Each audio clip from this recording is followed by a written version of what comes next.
Hello and welcome back to the channel. Now this is actually the 6th installment, if you will, the 6th video I've been making whereby I review the Beatles 1964 Capitol mono albums, and in this instance not the box set but the 6 individual releases. Now I won't go on about the reasons I decided to buy these albums separately rather than the box set that came out in November. I've done that to death, so if you want to hear those reasons, please do click on one of the many videos that precede this one, because I will attach the links to those in the comments.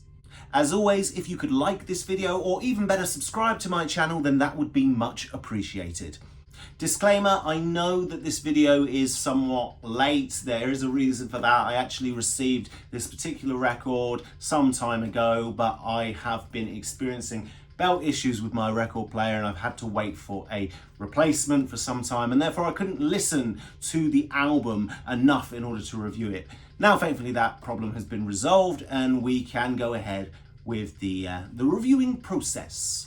Now, as I've previously stated, I have already reviewed 5 of the 6 individual releases. That's Meet the Beatles, that's the Beatles' second album, then of course United Artists' soundtrack of A Hard Day's Night, Something New, and most recently Beatles 65. And today, talking of 65, I'm going to be reviewing the early Beatles, which was actually a release that came out in 1965 and not 1964.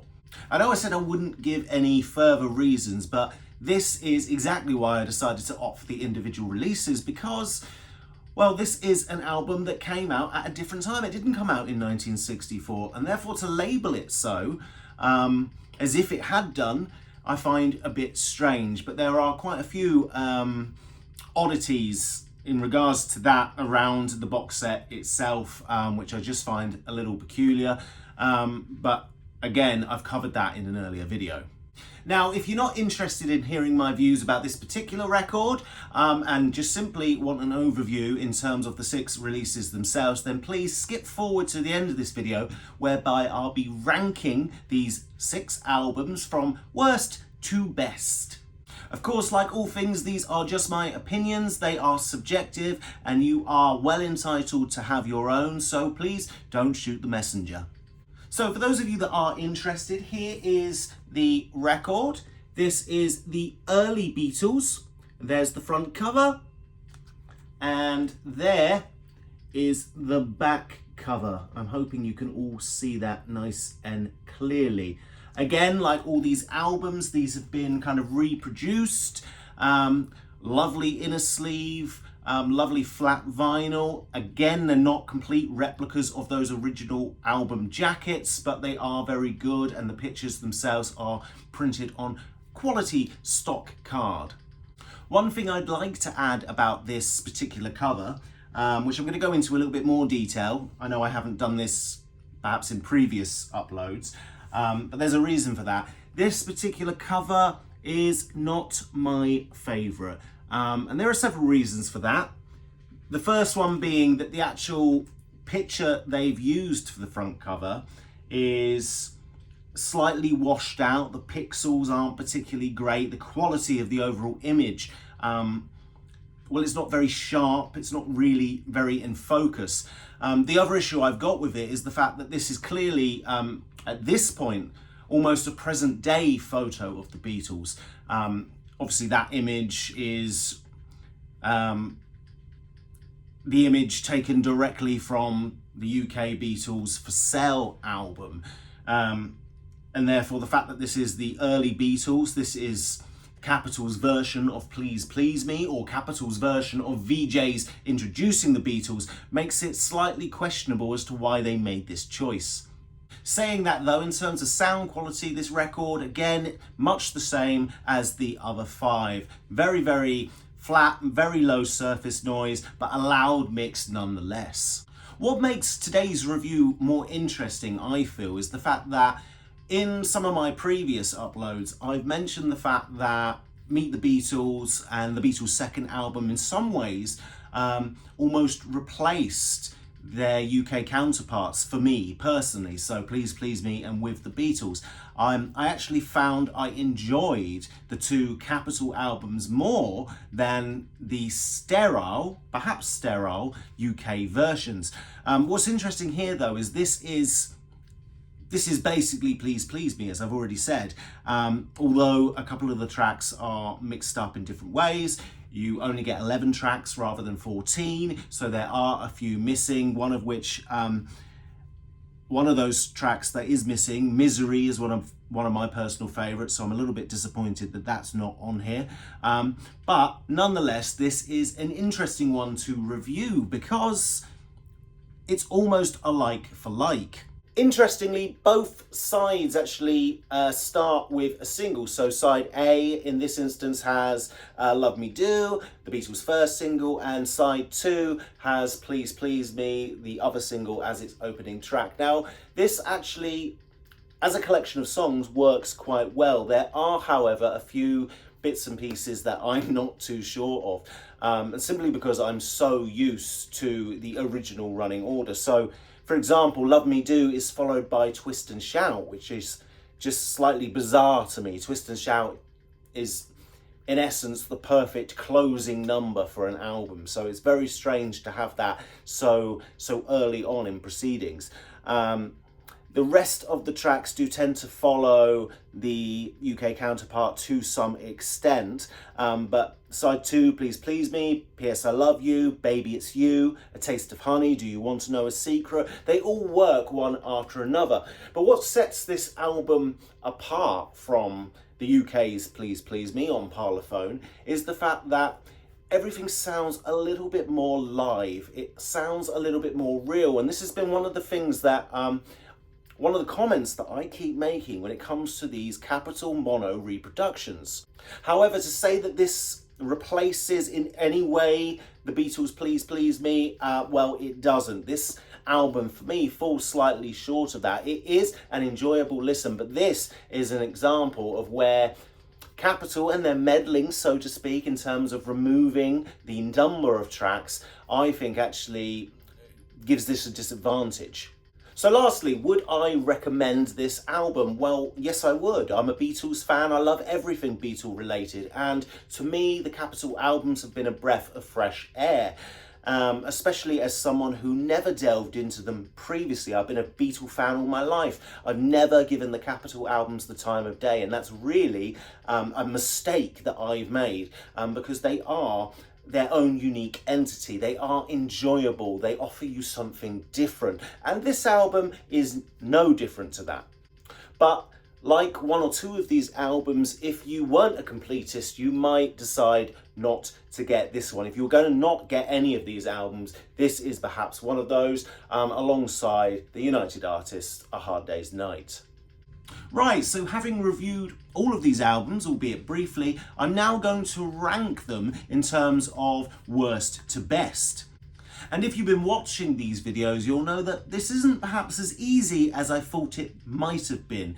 And that my kind of ranking order may change, but I feel like this is a good way to end this whole 6 review video anthology thing I've been doing over the course of the last 2 or 3 months. Right, so starting off at number 6, and it's the obvious choice. In at number 6 is A Hard Day's Night, the United Artists soundtrack. And very easy to put this one last, simply because it's just not an enjoyable listen in terms of going from A to B, listening from track 1 to, say, track 11. The album itself is interspersed with instrumental tracks, which, to be honest, the majority of are not really that interesting. So instrumental tracks taken directly from the film, one of which I think is extremely nice, and that is the This Boy rendition, Ringo's theme. I think that's an enjoyable listen, worthy of having on an album, and certainly worthy of adding to your collection. But the album itself is a bit of a sultry affair, and is a bit disjointed as a result. Next up at number 5 is, of course, today's review, the early Beatles.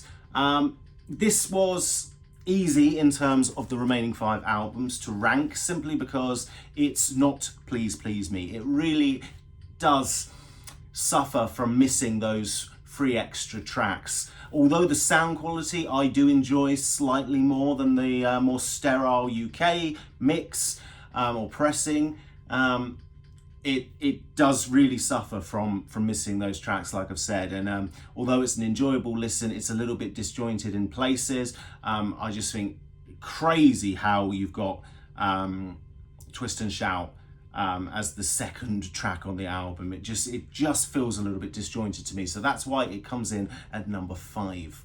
So number 4 is where things get a little bit more tricky. I had to really kind of ooh and ah over this one. And I've finally gone with something new. Now, like the A Hard Day's Night United Artists album, you do get a variant version of I'll Cry Instead, which is slightly longer. It has a repeated verse in it, which is, again, good to have, especially as an addition to your collection, because you can't get that anywhere else. You've also got the kind of German version of I Want to Hold Your Hand on here, which, although I enjoy, again, I feel sticks out a bit like a sore thumb. It does end the album, so in a way they cover that slightly, but it's just an odd collection of songs. And also on here you get a few repeats that we've previously had on the United Artists album. Now I know that wasn't owned by Capitol, so therefore they are different. They are unique to Capitol at the time, but including it in this set and listening to it in this order, it is a little bit disappointing to hear those same tracks again. So in at number 4 is something new. I really wanted to place this album higher, but because I couldn't get over one single thing, I just couldn't. And in at number 3 is Beatles 65. Now, this is pretty much a like-for-like copy of Beatles for Sale, the UK album. And although there are a couple of tracks missing, and the fact that it does include the singles, it does feel very much the same. It does feel the same. And I like, in general, what Capitol have done in terms of the mixing of this album, with an exception. And that exception is, of course, the singles. I Feel Fine and She's a Woman have been heavily drenched in reverb. There's some echo in there. And also they're quite distorted.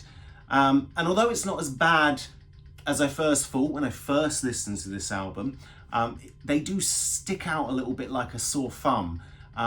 It doesn't feel cohesive, the album as a whole, when you include these tracks, which is a real shame, as otherwise this would have been much, much higher up. I personally think that Beatles for Sale is a bit of a underrated Beatles album. It's much higher in my own personal ranking these days, and therefore I really wanted to stick this in the top 2. But the fact that it doesn't quite sound like one complete album is a bit of a bugbear for me, so that's why it's number 3. Right, in at number 2 is, of course, the album that started it all, Meet the Beatles. Now this was a close call because I adore this album. I love the sound of it. I love the cover art. I just enjoy listening to this, and I'm happy to put it on my record player quite regularly. It's just a brilliant listen. However, side B, for me personally, is not quite as strong as side A. Side A, I Want to Hold Your Hand, I Saw Her Standing There, This Boy, It Won't Be Long, All I've Got to Do, All My Loving. We're talking hit after hit. It is so engaging, it's so exciting, there's a vibrancy about this album, and I can completely understand why the American market fell in love with the band when they listened to this. The second side, however, Don't Bother Me, never been a huge fan of. Little Child, again, not a particularly strong number, and in fact, these are tracks I would have left off. I would have put other tracks on here. But it does have a strong finish. Till There Was You, Hold Me Tight, I Want to Be Your Man, and Not a Second Time. It is an absolutely incredible album, but it just misses out on top spot. And that goes to the Beatles' second album. So why is this my number 1? Well, it just feels like a cohesive piece of art. It feels like a whole. It's just brilliant. One of the things that gets kind of spouted around the kind of Beatle community about the Capitol records is that they are just glorified kind of hits packages, that they aren't albums per se. Whereas I would disagree in this instance.